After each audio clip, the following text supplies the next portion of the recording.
ನಾವೇನು ಬರೋದಿಲ್ಲ, ಮಳ ಮಾರುದ ತರಂಗಿಲ್ಲ. ಆಮೇಲೆ ಇಲ್ಲಿ ದೇವ್ರು ನೋಡ್ಬಿಟ್ಟು ಹುಚ್ಚದ್ಬಿಟ್ಟು ಇದೇ ದೇವ್ರು ಮಾಡ್ಕೊಂಡು ನಾವು ದುರ್ಗಾಸನ ದೇವ್ರು ಇದೆ ಅದೇ ಇದು ಅಂತ ಹೇಳಿದ್ರೆ ಹುಚ್ಚ ಹತ್ತೋಗ್ಬಿಡ್ತೀರಿ. Be careful. ಸುಮಾರು ಹತ್ತೋಯಾರೆ ಲೈವ್ ಕೊಡ್ತೀನಿ. ಯಾರೋ ಮಂಗಳೂರು ಕಡೆ ಹಬ್ಬ ಬಂದು ಬೆಂಗಳೂರು ಹಬ್ಬ ಬಂದು ಇಬ್ಬರು ಸೇರ್ಕೊಂಡು ನೀವು ಹಿಂಗೆ ದೇವ್ರು ಮಾಡ್ಕೊಂಡು ಹುಚ್ಚಿಡ್ದು ಅವನಲ್ಲಿ ಓಡಾಡ್ತಾವನೆ. ಹಂಗೆ ಆದರೆ ನಾವು ಹೊಸಪೇಟೆ ಕಡೆ ಇಬ್ಬರು ಬಂದು ದೇವ್ರ ಮಾಡಿ ದೇವ್ರು ಬರುತ್ತೆ ಅಂತೇಳಿ ಮಕ್ಕಳ ಕಳ್ಕೊಂಡಾರಿದ್ದಾರೆ. ಇನ್ನು ಗೊತ್ತಿರುತ್ತೆ ಒಬ್ರು ಬಂದು ದೇವ್ರು ಹಿಂಗೆ ಅಂತ ಚೆಕ್ ಮಾಡಕ್ಕೆ ಹೋಗಿ ಮಗನೇ ಕಳ್ಕೊಂಡಾರಿದ್ದಾರೆ. ಯಾರು ಅಂತ ನಾವು ಲೈವಲ್ಲಿ ಹೇಳೋದಿಲ್ಲ, ಬೇಜಾರಾಗ್ತಾರೆ.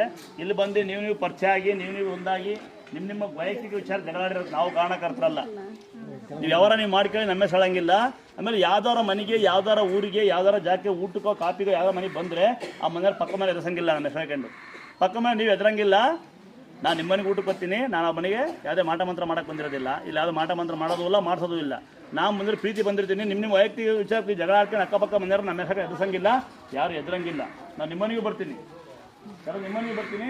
ವಿಶ್ವಾಸ ಮಾತ್ರ ನಡೀತಿದೆ, ಪ್ರೀತಿ ಮಾತ್ರ ನಡೀತಿದೆ. ಏನು ನಡೀತಾರೆ ಬೆಳಗ್ಗೆ 9 ಹಂಗೆ ಆಗ ಪೂಜೆ ಇರುತ್ತೆ. ಅಪ್ ಆ್ಯಂಡ್ ಡೌನ್ ಮಾಡ್ಕೊಂಡು ಬಂದೀವಿ, ಹಂಗೆ ಬಂದು ಹಿಂಗೆ ಬಂದೀವಿ ಅಂತ ಅವ್ರು ಸುಳ್ಳು ಹೇಳಿದ್ರು. ನಾವು ಯಾವ ಹಬ್ಬ ಮಾಡಿದ್ದಕ್ಕೆ ಎಲ್ಲ ಆಡೋದು ಬೈಯಂಗಿಲ್ಲ. ಯಾರೊಬ್ರು ಬಂದು ಗಲಾಟೆ ಮಾಡಿರಿ ಎಲ್ಲವೂ ನಮ್ಮಲ್ಲಿ ಬೇಜಾರಾಗುತ್ತೆ. ಅರ್ಥ ಆಗುತ್ತಾ? ನಿಮ್ಮ ವೈಯಕ್ತಿಕ ವಿಷಯಕ್ಕೆ ನಾವು ಕಾರಣಕರ್ತರಾಗಿರೋದಿಲ್ಲ. ನೆನಪಿರಲಿ ನಿಮಗೆಲ್ಲ. ಏನಂತ